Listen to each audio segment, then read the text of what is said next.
अगर कोई सेना आपके देश की सीमा पर पहुंचे और आप पहला सवाल करें कि तुम कहां से आए हो, तो उसका जवाब सिर्फ उसका शहर नहीं, उसके पीछे एक रास्ता होगा। उस रास्ते में जीते हुए शहर होंगे, हारी हुई सेनाएं होंगी, बदले हुए कर होंगे, बटे हुए खजाने होंगे, कैद किए गए लोग होंगे और उन विजय से पैदा हुई अगली सेना होगी। इसीलिए अगर हमें 711 में सिंध पर हुए हमले को समझना है तो हमें 711 से शुरुआत नहीं करनी है, हमें कुछ दशक पीछे जाना होगा, बहुत पीछे, ईरान तक। क्योंकि सिंध की सीमा तक पहुंचने वाली सेना सिर्फ ईरान से नहीं आती, अरब से आती है। और वो एक ऐसे साम्राज्य की सेना थी जो कुछ ही दशकों में सीरिया से इराक, इराक से ईरान और ईरान से खुरासान, फिर सिस्तान और मकरान तक पहुंचती है। और इसीलिए आज की कहानी सिंध की कहानी नहीं है, लेकिन उस रास्ते की कहानी है जिस रास्ते से सिंध तक अरब की तलवार पहुंची है। तो आज नमस्कार धीरेन्द्र डायलॉग में इसी पर हम देखते हैं कि आखिर सिंध के दरवाजे तक आने अरब सेनाओं ने क्या क्या किया और कैसे युद्ध जीते।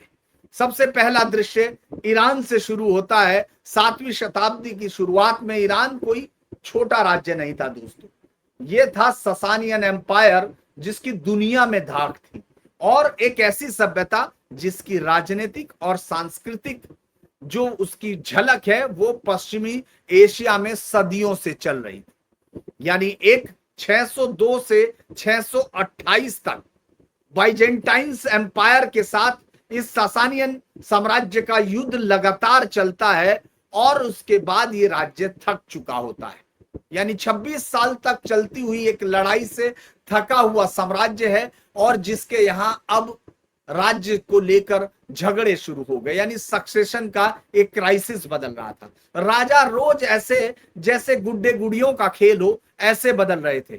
नौकरशाही जो वहां राज्य का प्रशासन था और जो राज्य के लिए अभिजात वर्ग था, उनके बीच में एक लड़ाई भी बहुत जबरदस्त तरीके से चल रही थी। और इसी समय में अरब से एक ऐसी सेनाओं का कारवां निकलता है जो वहशियत में किसी भी उससे ताकतवर है, इतना ताकतवर कि वो वहशत और बर्बरता से मंगोलों को पीछे छोड़ता हुआ दिख रहा था। हुणों की कहानियां लोग भूलने लगे थे, क्योंकि जिस तरह वो शहर के शहर जला रहे थे, जिस तरह वो शहर के शहर अपनी वहशियत की कहानी लिख रहे थे, वो इतिहास में अलग दौर होने जा रहा था। ईरान दोस्तों इसलिए नहीं गिरा चूंकि ये यहां पहुंचे। इसीलिए जब हम इस पूरी कहानी को समझना चाहते हैं तो पहले ये समझें कि केवल ईरान इसलिए नहीं गिरा क्योंकि उसके लोग लड़ना नहीं जानते थे। वो इसलिए नहीं गिरा, अगर हम मॉडर्न ईरानियन स्कॉलरशिप को देखते हैं तो वो साफ कहती है कि पर्शियन फोर्सेस ने कुदिसिया और नोहावाद की लड़ाई में जबरदस्त तरीके से कड़ा प्रतिरोध किया। महत्वपूर्ण मौकों पर उनकी संख्या अरब आर्मी से ज्यादा थी, लेकिन ससासियन कोलैप्स जो हुआ उसके पीछे सिविल कॉन्फ्लिक्ट थे, यानी जो घर के अंदर जो लड़ाई है वो थी। डायनेस्टिक इनस्टेबिलिटी थी, यानी जो राज्यशाही थी वो एकदम इनस्टेबल थी, और बाइजेंटाइन्स वार की थकावट उस पर हावी हो चुकी थी। एक मजबूत साम्राज्य था जो भीतर से कमजोर हो चुका था और बाहर से एक नई विस्तारवादी ताकत सामने आ गई थी जो एक नए जोश के साथ, और जोश था तलवार की धार पर धर्म को फैलाना, उसके सामने से शुरू होती है ये विजय की कहानी। ये कोदसिया का एक वॉर है। यहां हम संख्या को लेकर कोई रोमांचक दावे आपके सामने नहीं कर रहे हैं, क्योंकि अरब क्रॉनिकल में आर्मीज की संख्या बहुत बड़ी दी गई है और वो एक बड़ी आर्मी को लेकर वहां पहुंचे। हिस्टोरियंस, हालांकि जो मॉडर्न हिस्टोरियंस है, उन नंबरों पर थोड़ा सा सावधानी बरतती है, लेकिन घटना का ये महत्व निर्विवाद है क्योंकि कुदसिया के वॉर के बाद ही इस्तीफॉन का रास्ता खुलता है। और इस्तीफॉन एक अकेला शहर नहीं है दोस्तों, अगर आप मैप देखेंगे वो ससानियन जो साम्राज्य है उसकी कैपिटल थी। और फिर यहीं से वो घड़ी शुरू होती है दोस्तों अल मैदान की, जो टिग्रिस के किनारे ससानियन कैपिटल, पर्शियन रेजिस्टेंस वहां पूरी ताकत के साथ होता है और पर्शियन उस साम्राज्य के उस शहर को घेर लेती है। अरब की सेनाएं घेर लेती हैं, उसका घेरा डालती हैं, फूड का उनका सारा मैकेनिज्म काट देती हैं, पानी की सप्लाई बंद हो जाती है और फिर रिट्रीट होती है। और आखिर में अरब की सेना इस वैसी तरीके से अंदर घुसती है। हालांकि लड़ाइयों में उस समय ईरान एक लंबा एक वॉर मशीन के तौर पर तब्दील हो चुका था जो लगातार लड़ रहा था, लेकिन वो हार जाता है। अगर हम ईरानिका के हिसाब से रिकंस्ट्रक्ट करते हैं उस सीन को, तो आपको दिखेगा पर्शियन सोल्जर और जो वहां के नोबल थे, यानी जो अरिस्टोक्रेट्स परिवार थे, वो भागने लगे। हजारों पर्शियन घुड़सवारों को पकड़ा गया, जो शाही खजाना है वो लूटा गया और शहर का बड़ा हिस्सा खाली हुआ। क्योंकि यहां कन्क्वेस्ट में हमको एक चीज दिखाई देती है जिसको आज के इतिहासकार एक शब्द में खत्म करते हैं, वो है बूटी, यानी खजाना। जो बूटी मिली लूट के बाद, जो माले गनीमत का कंसेप्ट है, उसमें खजाना, राज के संपत्ति और सबसे अहम युद्धबंदी मिले। और जो अगर मैं ये कहूं कि यहीं से मानव बिगिंस वार बूटी का हिस्सा हुए, और मैं इसको भावुक भाषा में दोस्तों आपको नहीं बता रहा हूं, लेकिन ये बहुत महत्वपूर्ण है क्योंकि हमारे पास इस बात के सोर्सेज हैं जो ये बताते हैं, कन्क्विस्ट लिटरेचर में भी बताते हैं। अगर हम उसके शब्दों में पढ़ें तो किसी एम्पायर की मिलिट्री इकोनॉमी में आपको ट्रिब्यूट, बूटी और कैप्टिव्स दिखाई दे रहे हैं, तीनों दिख रहे हैं। तो ये केवल धर्म प्रचार का अभियान नहीं है, बल्कि लूटने आए हुए एक ऐसे जो जमात है जो आगे बढ़ने के लिए साम्राज्य विस्तार के मोटिवेशन को साथ लेकर चल रही है। बूटी वास्तविक थी, जो कैदी थे वो भी वास्तविक थे, ट्रिब्यूट वास्तविक थे, और ये जीत भी स्थायी थी। इसके बाद स्टेफान के बाद ये कहानी आगे बढ़ती है, ये जालुलत की तरफ जाती है और ये पर्शियन रेजिस्टेंस फिर पीछे हटता है और अब यहां से अरब फोर्स से बढ़ना शुरू कर देती हैं, जालुआ में जाती है। यहां पर हमको जो सोर्सेज हैं वो बताते हैं, एक बहुत कठोर अरानिका के मुताबिक बताते हैं, रिट्रीटिंग जो रिट्रीट कर रही थी पर्शियन फौजें, उसके पीछे अरब घुसते हैं और फाइटिंग मैन पकड़े गए और उन्हें कत्ल कर दिया गया।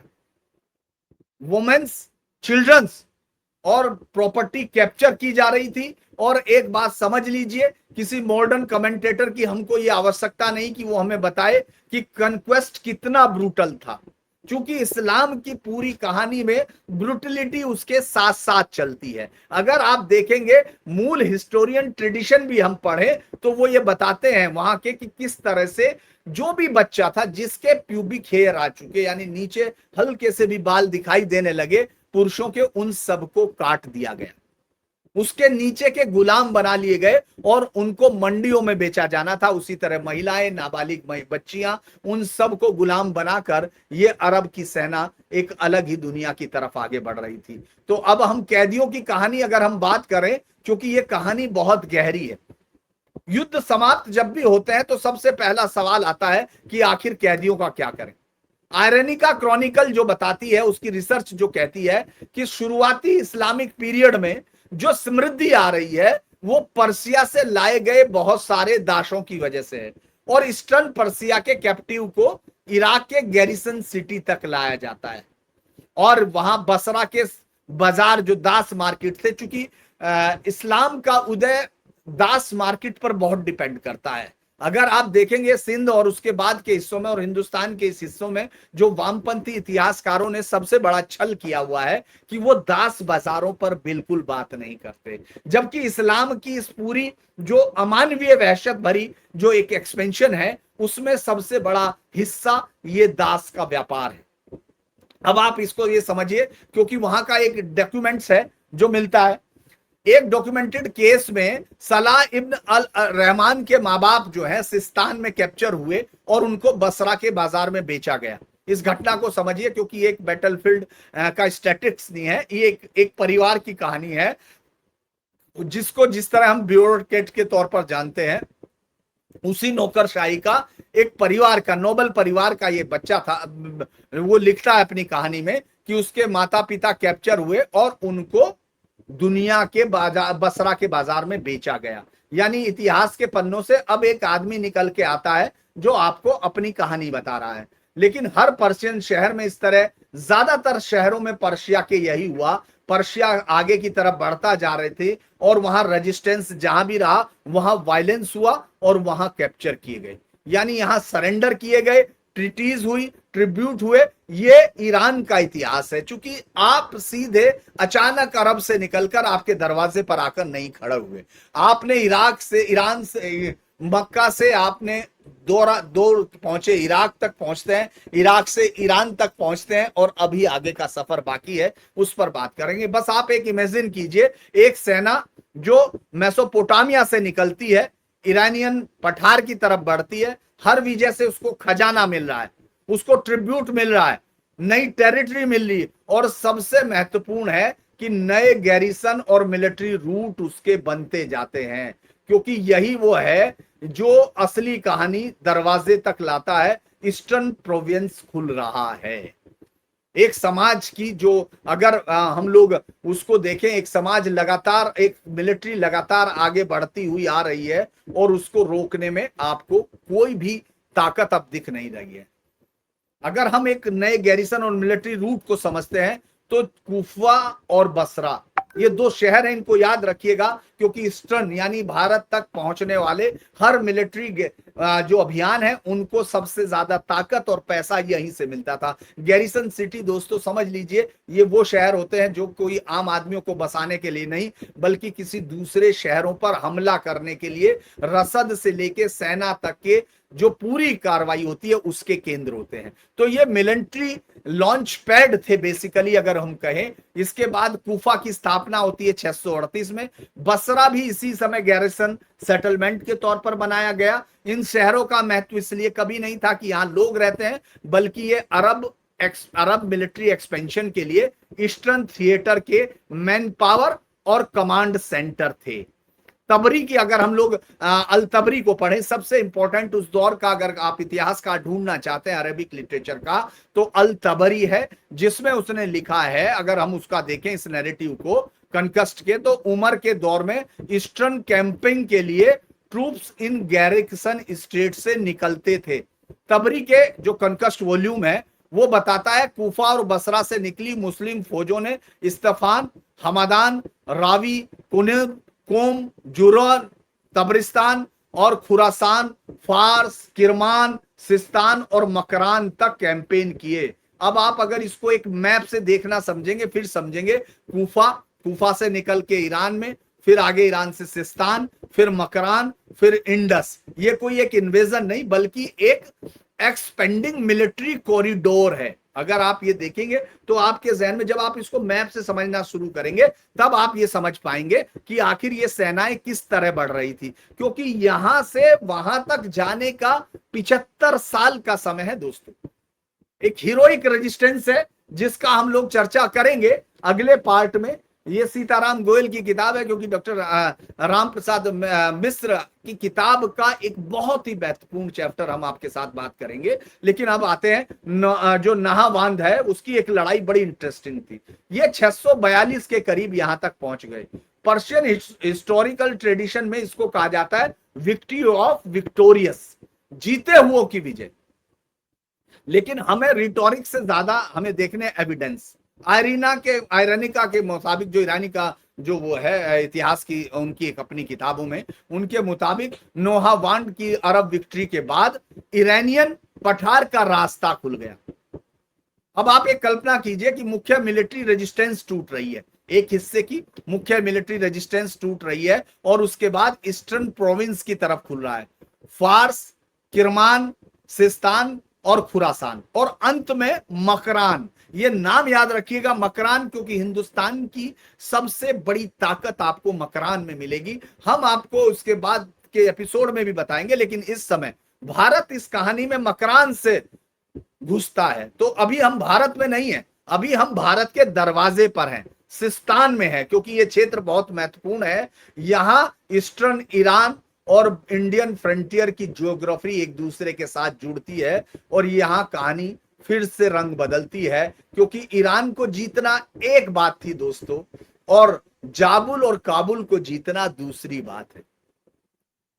जैसे ही हिंदुस्तान का हिस्सा बढ़ता है, तो इस साम्राज्य की गति टूट जाती है।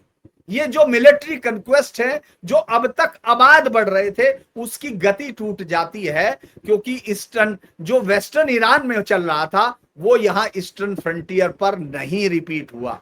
सिस्तान और जाबुल में लोकल रूरल और आर्मीज ने रेजिस्टेंस किया और यहीं से हमारी कहानी अगली तरफ शुरू होगी कि जिस एम्पायर ने सिफोन को गिरा दिया उसे अब पहाड़ों, रेगिस्तान और फ्रंटियर किंगडम से लड़ना है।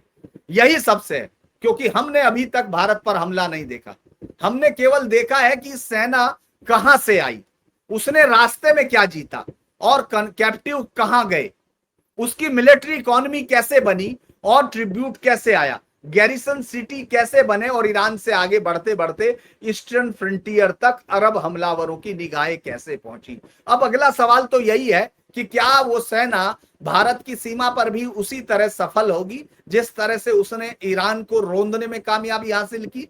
तो जवाब सीधा नहीं, और जवाब हां में भी नहीं है, क्योंकि जिस रास्ते पर इस्तीफान गिर चुका था, जालुहा में पर्शियन फाइटर मारे जा चुके थे और कैप्टिव बसरा के मार्केट यानी जो दास थे वो बसरा के बाजारों में बिक रहे थे कौड़ियों के भाव में, दिनारों में, सिस्तान तक अरब आर्मी पहुंच गई थी। तो वहीं से एक अलग दुनिया शुरू होती है दोस्तों, और यही उस वक्त का हिंदुस्तान की शुरुआत थी जो हम लोग किकान, जाबुल और काबुल और उनके सामने जहां जब अरब के आर्मी पहुंचे तो अरब के कमांडर ने अब ये सिर्फ नहीं पूछा था कि दुश्मन की फौज कितनी बड़ी है, क्योंकि उसको अब ये पूछना था कि ये भूगोल हमारे कितने सैनिकों को खा जाएगा और इन लोगों को हराना इतना कठिन क्यों है।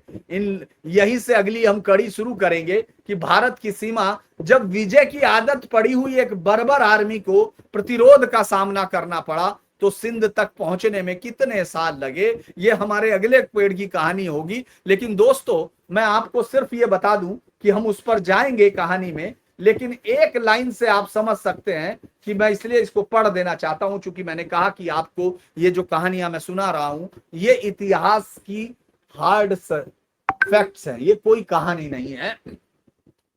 डॉक्टर मिश्रा ने डेट्स दी है, मैं उनके हिसाब से आप समझिएगा तब शायद आपको ये समझ में आएगा, क्योंकि प्रोफेट मोहम्मद की डेथ 632 में होती है। Islam after the death of its prophet in 632 माफ कीजिएगा एडी में, the Byzantines province of Palestine and Syria fell to them after a 6 month of campaign in 636 to 637। यानी जो बाइजेंटाइन साम्राज्य इतना ताकतवर साम्राज्य था जो उसका साम्राज्य महज 6 महीने में पैलेस्टाइन्स और सीरिया इस्लामिक जो हमलावर है उनके कब्जे में जा चुके थे। अगला जो था सासानिड एम्पायर, जिसमें include Iraq, Iran and Khorasan थे। पर्शियन आपको 637 में हरा दिए गए, यानी सेम ईयर, अगले 5 साल के अंदर। यानी जो मोहम्मद उमर माफ कीजिएगा उमर जो खलीफा है उमर बिन खत्ताब, उसका ये राज्य है, उसको 637 में वो डिफीटेड डिसेसिवली 637, और उनका empire overrun by the next few year. By the year 643, the boundaries of Khalifa touched the frontier of India. The Turkish-speaking territory of Inner Mongolia, Bukhara, Taskan and Samarkand were annexed in the 650. 650 में इन सबको जीता गया। And meanwhile, in the west of Byzantine province of Egypt had fallen in 640 to 641, यानी 640-641 के अंदर। और the Arab armies marched over North Africa till they reach the Atlantic तक पहुंच गए और cross over the Spain into 709। यानी महज पैगंबर मोहम्मद के मरने के कुछ ही साल बाद ये आर्मी इतने सारे बड़े इलाकों को जीत चुकी थी। लेकिन यहां ये टेरिटोरियल कंक्वेस्ट मत समझिए, क्योंकि इन तमाम जगह पर धर्म बदले गए, इनके धार्मिक स्थल तोड़े गए, महिलाओं बच्चियों की इज्जतें लूटी गई, उनको गुलाम बनाकर दुनिया के बाजारों में बेचा गया और अब ये हिंदुस्तान के दरवाजे पर खड़े। लेकिन सिंध तक अभी इनको नहीं पहुंचना है। तो हम 711 की कहानी से पहले आपको हिंदुस्तान के उस शानदार रेजिस्टेंस की कहानी बताएंगे जो 75 साल तक चलता रहा। आखिर उसकी कहानी आपके सामने इतिहास की किताबों में क्यों नहीं आई, ये आपको सोचना है। लेकिन मैं आज के इस एपिसोड को दोस्तों यही करता हूं, फिर हम अगले एपिसोड में आपके सामने आएंगे और ये बताएंगे कि आखिर वो बहादुरी का रेजिस्टेंस क्या था। तो आप देखिए जयपुर धीरेन्द्र डायलॉग और सहयोग कीजिए, इसको लाइक कीजिए, सब्सक्राइब कीजिए और शेयर कीजिए। नमस्कार।